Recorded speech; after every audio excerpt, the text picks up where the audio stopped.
원어심리와 함께 보고 있습니다. 88번째 편지 영선인에게 생사의 변화 또한 큰 것이지만 납승이라면 한동안 제가 쭉 나오다가 다시 스님에게 보내는 편지입니다. 납승이라면 보신불 화신불의 머리를 꺾어버리고 털끝만큼의 직연도 세우지 않고 바로 그 자리에서 꿰뚫어 벗어나야 한다. 작업을 하고 모양을 갖추고 당연히 방금도 얘기를 한 거지만 그럼 자세히고 형식을 갖추면은 또 모양 따라서 일어나는 건 일어나는 거지만 하지만 본질적인 거야.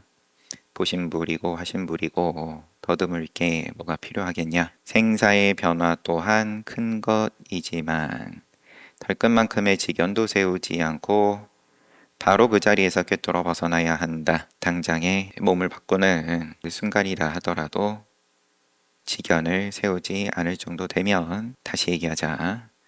만년이 일념이 되고 일념이 만년이 되도록 하려면 사사생생 또는 생생사사 한 덩어리로 만들어 털끝만큼의 일어났다 꺼졌다 하는 윤회를 보지 않아야 한다. 그래서 이르기를 일천의 성인이 나올지라도 영선인이 글쎄 몸이 아파서든 나이가 들어서든 이제 입적할 때가 온 건지 그래서 이르기를 일천의 성인이 나올지라도 결국은 그것의 그림자 속에서 드러나는 것이다 라고 했던 것이다. 시험 삼아 묻노니 저것의 정체는 바를 정자 정체는 어떤 형상을 하고 있는가.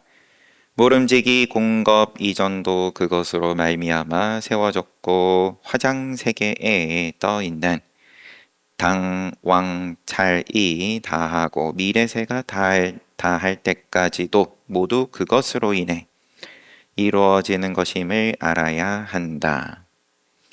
공겁 이전에 그거 화장세계로 야 굉장하다. 이 세상의 구경거리가 아니다. 세상에 언제 이런 걸 또 보겠냐. 당왕찰이 다하고 미래세가 닿을 때까지도 다 그렇지만 그 공급 이전에 그걸로 인해 이루어지는 것임을 알아야 한다. 만약 영리한 근기에 뛰어난 지혜를 가진 자라면 무식업으로부터 내려오는 허망과 염오, 성인이니 범분이 하는 헤아림 여기에서 벗어나 자기 발밑에서 맹렬히 살펴서 바로 꿰뚫어야 한다. 성인이다, 범부다, 내지는 허망, 또 청정하고 오염되고 이런 시비 그거는 다 발밑의 일이 아니다. 달리 말하면 일체의 의지하고 기댔던 견문각지와 색성 미초 색성량 미초법 경계를 버려서 마치 활활 타는 화로의 한 점에 눈이 떨어지는 것처럼 씻은 듯 깨끗해야 한다. 그러면 그 속에서 헤아릴 수 없는 진기한 보배를 눈이 떨어져 가지고 그러면 날 화로에 떨어져 가지고 그러면 눈 깜짝할 사이에 없어졌다. 그런데 또 진기한 보배다. 그 가운데서 꺼내 쓰고 끝이 없는 뛰어난 모습이 그 가운데서 드러나게 된다. 또한 본래의 마음에는 애초부터 너와 나 옳고 그름 이기고 지고 좋고 싫고 없으며 본래 둘도 없고 다를 것도 없는데 다시 무엇을 생사라 부르고 무엇을 크고 작음이라 부르겠는가. 본래의 마음 공겁 이전 내지는 자기 발밑 거기에는 허다나다 옳다 그르다 이기고 지고 본래 둘이 없고 또 다를 것도 없고 그러면 당연히 생사라 할 것도 없고 명연잠적 극하고 홀로 고요함에 대안론을 얻어야 비로소 예로부터 일찍이 잃은 적이 없고 또한 조금도 부족하지 않았다는 것을 알게 될 것이다. 어찌 보지 못했는가. 석두가 약산에게 그대는 여기서 무엇을 하는가. 약산이 말했다. 아무것도 하지 않습니다. 그러니까 석두가 그렇다면 한가로이 앉아있는 것이군. 약산이 한가로이 앉아있는 것도 하는 것입니다. 한가로이 앉아있는 것 또한 약간 워딩이 여튼 내용이야. 한가로이 앉아있군 하니까 그건 그거는 또 저의 아무것도 하지 않음이란 한가로움도 붙지 않습니다. 대략. 그러니까 석두가 그대는 아무것도 하지 않는다고 말하는데 하지 않는다는 것은 뭐냐? 그러면은 한가로움도 없다. 한가로움도 붙지 않는 너의 하지 않음은 한번 보여봐라. 약산이 말했다. 일천의 성인들 또한 알지 못합니다. 석도가 이의 개성으로 예로부터 지금까지 함께 있어도 이름을 알지 못하고 운행하는 대로 서로 함께 그렇게 갈 뿐이네. 예로부터 훌륭한 사람들도 오히려 몰랐거늘 예사로운 범부들이 어찌 밝힐 수 있으랴. 간간히 나왔었으니까 그렇지만 지금 보는 데엔 뭘 또 자꾸 예로부터 그러시나. 저 스승과 제자가 이와 같이 실천해 나아간 뜻을 살펴보라. 이것이 어찌 본분사가 아니겠는가 참내해서 묻고자 하며 마땅히 고인을 추모하되 옛사람을 추모하되 고풍을 떨어뜨리지 않도록 해야 한다. 그래야 자기 일에 힘쓰는 것이다. 이것이 어찌 본분사가 아니겠냐. 편지는 이렇게 끝났는데 석두와 약산의 이야기를 마지막에 소개를 하시고 그럼 아시겠습니까? 하고 묻는 거죠. 이 이상 달리 뭐가 더 필요하겠습니까? 일천의 성인들 또한 알지 못합니다. 라는 약산의 말로 가름하겠습니다. 석두가 개송으로 옛부터 지금에까지 옛과 지금이 없다는 말을 하시는 거죠. 이름을 알지 못하고 또 훌륭한 사람도 오히려 몰랐다. 예사로운 범부들이 어찌 밝힐 수 있으랴. 89번째 승상인에게 심신명에 있는 걸 삼조 승찬 스님의 인용을 처음부터 편지 시작에 하시면서 대도는 그 본체가 넓어서 쉬움도 없고 어려움도 없지만 좁은 견해로 여우 같은 의심을 내면 서둘수록 더욱 더디게 된다. 대도는 그 본체가 넓어서 쉬움도 없고 어려움도 없다. 얼마나 넓냐? 그 넓다라 함은 쉬움도 없고 어려움도 없는 넓음이다. 거기서 생각 일으키면 그러면은 더욱 더디게 된다. 만약 대도의 본체가 넓다는 것을 통달하며 넓고 텅 빈 것이 태어건과 같고 마음을 놓고 자유롭고 거리낌 없이 닿는 것마다 진실해서 한정됨에도 구속되지 않는데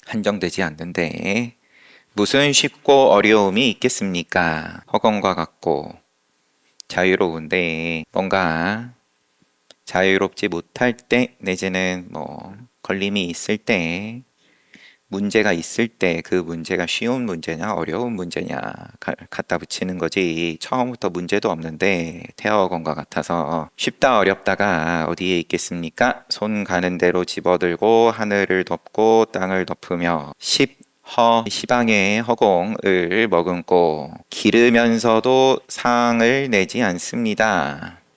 대도는 하지만 만약 털끝만큼의 알았다는 견해에 장애를 짓게 되면 바로 지견에 떨어져 참구가 투철하지 못하게 되고 오히려 여우 같은 의심만 일어나게 됩니다.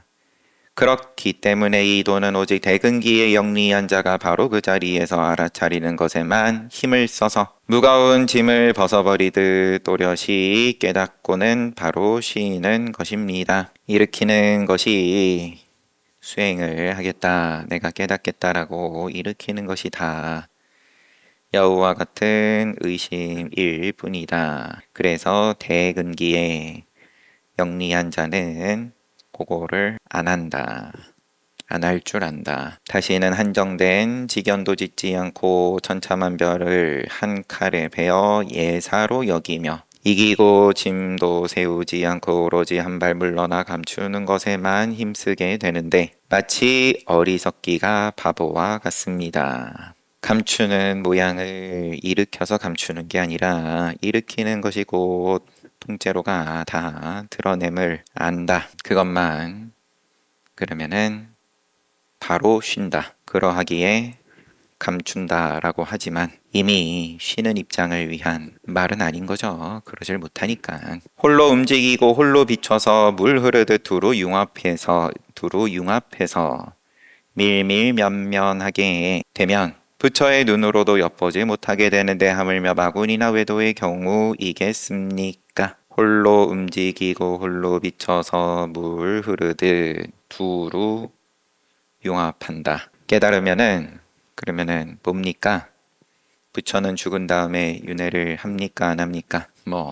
그러면은 선지식들이야 각자 쓰는 방편을 쓸 수도 있는 거고 근데 그런 것 또한 진심으로 간절하게 가르침을 구하는 또 시절 인연이 된 학인을 위해서 방편을 또 보여주면 보여주는 거지만 그냥 호기심에 아니면은 그냥 그때의 인연으로 본인을 깨닫는다고 묻는 거기에 걸 수도 있겠지만 그러면은 굳이 붙잡고 시비할 필요도 없는 거고 그런 사람을 위한 말일 수 있는 거죠.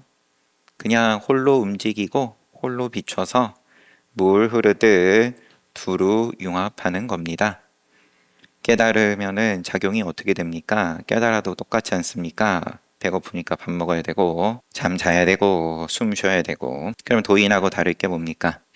나이 들면 늙고 또 병 들고 죽는데 뭐가 좀 다른 게 있어야 병에 안 걸린다더라 오래 산다더라 부자 된다더라 이런 게 좀 있어야 수행을 제가 좀 마음을 내든지 다 귀한 시간인데 할 테니까 뭘 좀 보장해 주세요.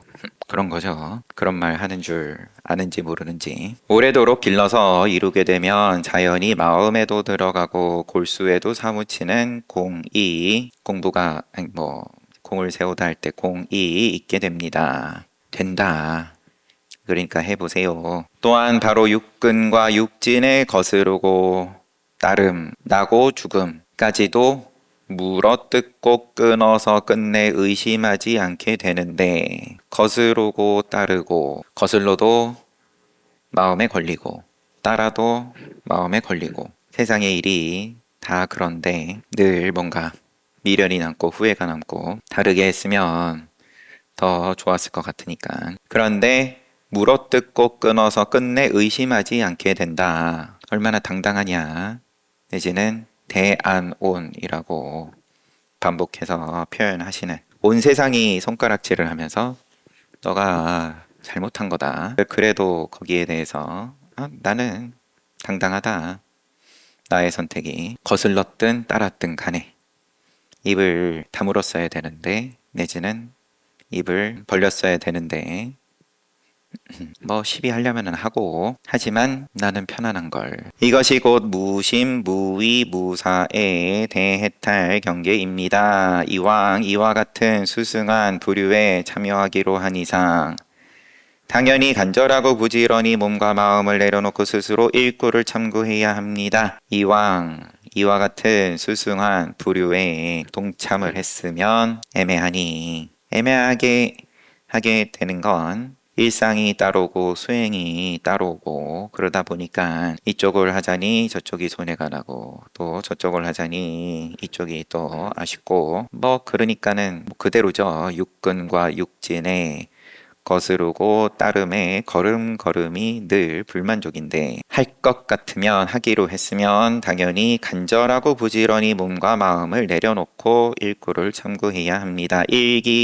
일기일경에서 분명하게 밝히고 깨달아 들어가 헤아릴 수 없이 많은 작용과 공안을 일시에 꿰뚫어 버리면 집어드는 대로 다시는 그냥 지나치지 않고 끊어버리게 되는데 어찌 통쾌하지 않겠습니까? 하고 편지가 끝났어요. 90번째 침상인께 어떤 스님이 조주에게 물었습니다. 무엇이 조사가 서쪽에서 온 뜻입니까? 뜰 앞에 잣나무 이렇게 인용을 하시고 이는 참으로 힘을 던 것이라 하겠습니다. 힘을 덜어냈다. 하지만 요즘 참내하여 묻는 사람들은 법을 구한다, 도를 구한다, 가르침을 묻는 자들은 성식이 어두워 성품 또 식 이게 어두워서 단지 말로만 떠들어댈 뿐 깨달음에 이르러서는 어쩔 줄을 모릅니다. 말로만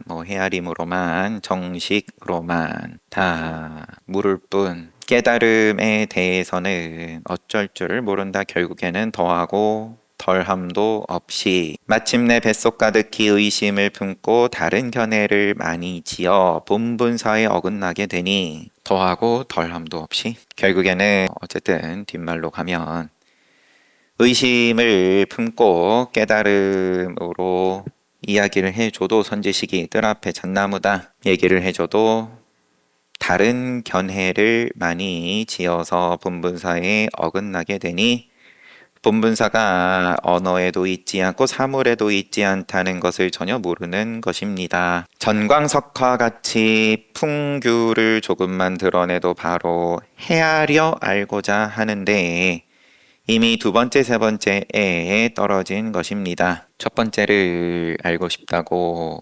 구하지만 그럼 자기가 움켜쥐는 건 늘 두 번째, 세 번째로 간다. 두 번째, 세 번째는 선지식이 꺼내놓은 적도 없는데 그러므로 만약 자기가 끊고자 하면 마땅히 한 발 뒤로 물러나서 자기에게로 나아가야 합니다. 또한 미친 마음을 쉬어 알았다는 견해의 장애를 모두 깨끗이 없애야 합니다. 알았다 싶으면 뭐가 잘 된다, 되네 등등 그러면은 스스로 미친 줄 알아라. 시절 인연이 익으면 벼랑간 밝게 증득하는 것 또한 어려울 것이 없게 됩니다. 그런데 또 끄달리지 않고 견해의 장애를 깨끗이 할 때 시절 인연이 익으면 벼랑간 밝게 증득하는 것이 어려운 일이 아니다. 하지만 이런 이야기도 단지 쓸모없는 말이며 죽은 말을 치료하는 의사와 같은 것입니다. 앞에는 입으로 하는 말이고 뒤에는 동물 말인 건데 때마침 들어갈 곳이 있으면 다만 일칙의 공안으로 머리끝에서 발끝까지 꿰뚫고 확실하게 이르러야 합니다. 때마침 들어갈 곳이 있으면 그러면 화두가 됐든 뭐가 됐든 순일해지든 내지는 확실하게 뭔가 자기의 근본으로 나아가게 하는 그 계기가 요때는 원호 스님 때야 아직 가나선을 명시하고 그런 때는 아니었으니까 그러면은 선지식이 각자 인연 따라 이런 지금 보내는 편지 하나하나가 다 그러면 선지식의 간절하고 친절한 그런 방편인 거고 그러면은 거기다가 헤아림을 갖다 붙이고 그러지 말고 일칙의 공안으로 머리끝에서 발끝까지 꿰뚫고 확실하게 이르러야 합니다. 의심이 없는 경지에 이르면 짧은 사이에 천가지 만가지로 근본은 바꾸지 않고 겉만 바꾼 장구와 긴 구절 또 단구 또 다구 소구 유구 무구 길게 얘기하고 짧게 얘기하고 여러 번 얘기하고 적게 얘기하고 입을 벌리고 입을 다물고 할 것 없이 싸그리 일시에 꿰뚫어 벗어나게 되는데 여기에 어찌 두 가지가 있겠습니까? 그렇기 때문에 직지인심 견성성불이라고 하는 것입니다. 또한 한 번 얻으면 영원히 얻어서 자기의 부배 창고에서 자기의 재물을 꺼내 쓰는 것이니 받았음에 어찌 다함이 있겠습니까? 수용인데 받고 쓰고에 어찌 다함이 있겠습니까? 애초에 간격이 없는데 이쪽 저쪽이 있을 때에 그러면은 유통을 얘기하는데 이쪽 저쪽이 없으면 유통을 갖다 붙일 것도 없는 거고 창고이고 쓰는 데 있어서 다함이 없다. 이런 것들 또한 다 눈 열지 못한 자들을 위한 낚시다. 보지 못했습니까? 덕산이 용담 회상에서 종이로 만든 촛불을 불어 끄자 화련히 깨닫고 말했다. 오늘 이후로 천하 노화상의 혀끝을 의심하지 않겠습니다. 그리고는 뒤에 덕산에 주석하면서 바람을 치고 비를 때리듯 했으니 대단히 성미가 과격했습니다. 그러므로 다만 이렇게 참고하고 다만 이렇게 증득하며 이렇게 하면서 긍정하는 마음으로 힘써 취하면 반드시 서로를 속이지 못할 것입니다. 편지는 이렇게 끝났고 침상인에게 보내는 편지 조주 정전백수자 뜰 앞에 잣나무를 먼저 이야기하시고 이게 힘을 던 거다. 그런데 열임은 열, 당연하다면 당연하게도 이런 말에 대해서 그러면은 분석을 하고 이런저런 헤아림을 일으키는데 다 쓸모없는 소리이고 죽은 말을 치료하려고 드는 것과 같고 그런 거를 붙이지 않고 막혔다. 선지식의 이런 방편에 생각이 끊어졌다. 뭔가 덜컥 그럴 것 같으면 그 자리에서 끝장을 확실하게 보시라. 됩니다. 그러면서 마무리는 또 덕산 스님의 이야기로 덕산이 용담 회상에서 안목이 바뀌고는 오늘 이후로 천하 노화상의 혀끝을 의심하지 않겠습니다. 의심하지 마세요. 그런 이야기를 침상인에게 그 의심 때문에 늦어지는 거다. 공부가 안 되는 거다. 한 번째 영상인께 도의 오묘함이여 지극히 간단하고 지극히 쉽구나 인용을 하시고 지도문안 진실합니다 이 말씀하지만 그 근원을 통달하지 못한 자들이 말하기를 지극히 깊고 지극히 극해서 근원을 통달하지 못한 자들이 지극히 깊고 지극히 극해서 공급 이전 혼돈이 나뉘기 전 천지가 이루어지기 전부터 있었다. 묘명황홀 해서 이치에 닿을 수도 없고 헤아릴 수도 없으며 따질 수도 없다. 오직 성인만이 증득하고 알 수 있는 것이다.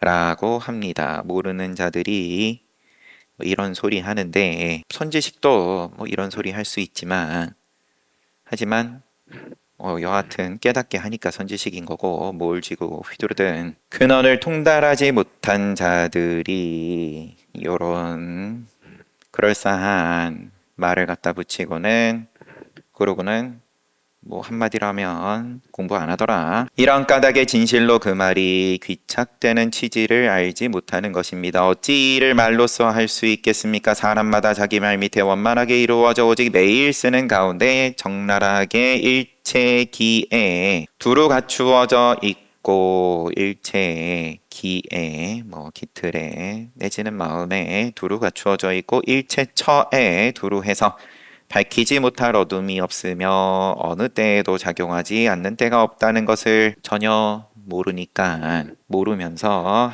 떠드는 소리다. 다만 깨달음을 등지고 밖을 향해 치달리는 것이 너무 오래되어 억지로 가지와 마디를 내면서 자신을 믿으려고도 하지 않고 한결같이 밖에서만 찾으려 할 뿐입니다. 바깥으로 뻗어나간다고 해서 가지라고 하는 건지 아니면 본래 허공인 거에다가 이제 억지로 선을 그어서 단계를 만들어 가지고 오늘은 요만큼 했고 또 내일은 요만큼 하고 그러면서 뭔가 위안을 삼는다. 그래서 찾으면 찾을수록 멀어지는 겁니다. 이런 까닭에 달마가 서쪽에서 와서 오직 직지인심만을 말했던 것이니 이 마음이 곧 평상의 일 없는 마음, 무사지심입니다. 천기는, 도는 스스로 펼쳐져 구속도 없고 집착도 없으며 각자 자기가 맞다 등등 헤아리고 시비하고 이게 다 하나의 고정된 기틀들인데 하늘의 기틀을 텅 비어서 구속도 없고 집착도 없고 머물 것도 없고 달라붙을 것도 없습니다. 천지와 덕을 같이 하면서 하늘 땅과 그 덕을 같이 한다.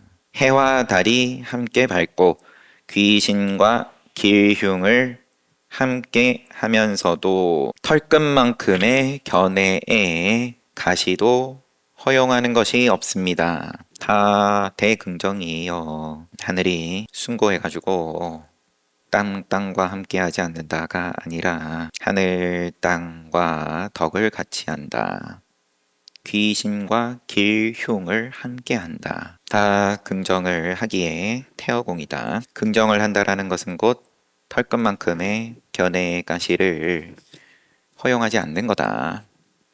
오직 텅 비고 크게 동달해서 무심, 무의, 무사와 개합할 뿐입니다. 하지만 만약 털끝이나 겨자씨만큼이라도 주간과 객간 너와 나를 세우게 되면 바로 멀어지거나 장애가 되어 영원히 꿰뚫지 못하게 됩니다. 그래서 무명의 참 성품이 곧 불성이요. 무명이 곧 불성이고 환화공신이 곧 법신이다. 환화공신이 환 같은 물거품 같고 아지랑이 같고 그 몸이 곧 법신이다 라고 하였던 것입니다.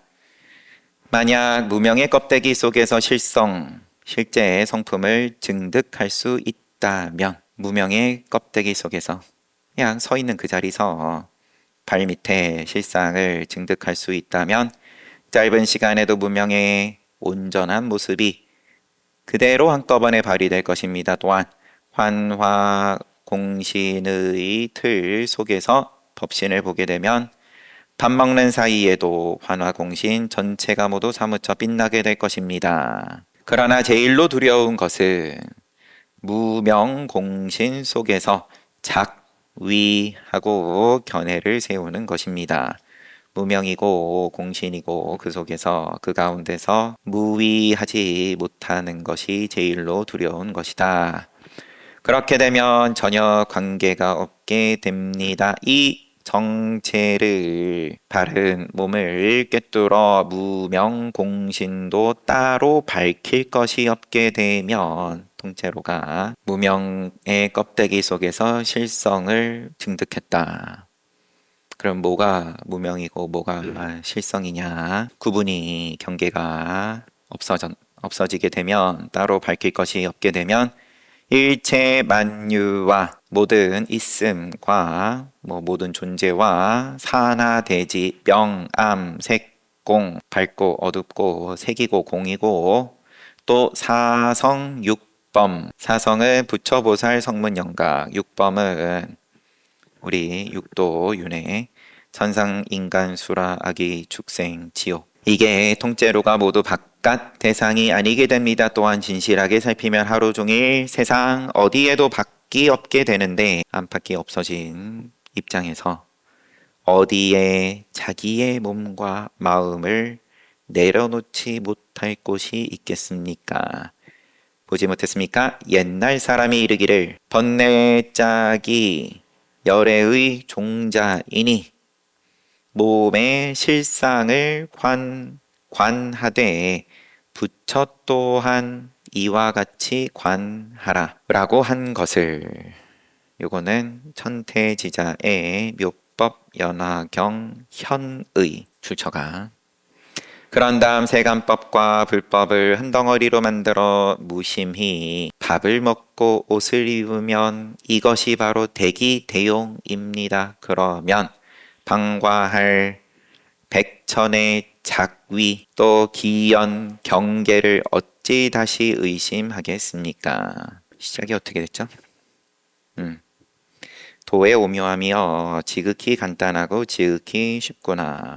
그런데 모르는 자들은 지극히 깊고 지극히 그윽해가지고 헤아릴 수 없고 따질 수 없고 오직 성인만이 증득해야 알 수 있는 거다라고 하는데 지옥 가는 소리다 하면서 쭉 말씀을 하시고 아직 편지가 안 끝났어요. 그래서 안과 밖의 경계가 사라진 그래서 일체 만유 사나 대지 또 지옥아기 축생인간 천상 통째로가 경계가 없을 것 같으면 자기 몸과 마음을 내려놓지 못할 곳 천상에 가야 내가 좀 마음이 편하겠다. 여기는 도저히 마음이 편하지가 않다. 이 경계가 없는 입장을 그러면 말로라도 한번 상상해 보세요. 이게 대기대용입니다. 만약 이것을 통달하면 자기 발밑에서 지극히 간단하고 지극히 쉬운 도의 오묘함과 무량 법문이 한꺼번에 드러나 생사를 꿰뚫고 벗어나서 수승하고 오묘한 과위를 이루게 될 것입니다. 승묘과를 이루게 될 것입니다. 그런데 여기에 어찌 어려움이 있겠습니까? 하고 편지 끝났어요. 쉽다. 이 일은 너무 쉽다. 뭘 어려우니까 성인만 할 수 있고 절대로 그렇게 생각하지 마세요. 왜 이렇게 세상이 살기 쉬울까? 아, 너무 편하다. 한마디로 하면 그런 걸 텐데 이렇게 쉽고 이렇게 쉽고 이렇게 쉽습니다. 시간 됐으니까 자리에서 일어나면 돼요. 그 시간에 해야 될 게 다 정해져 있으니까 쉬워요. 정진 잘 하십시오.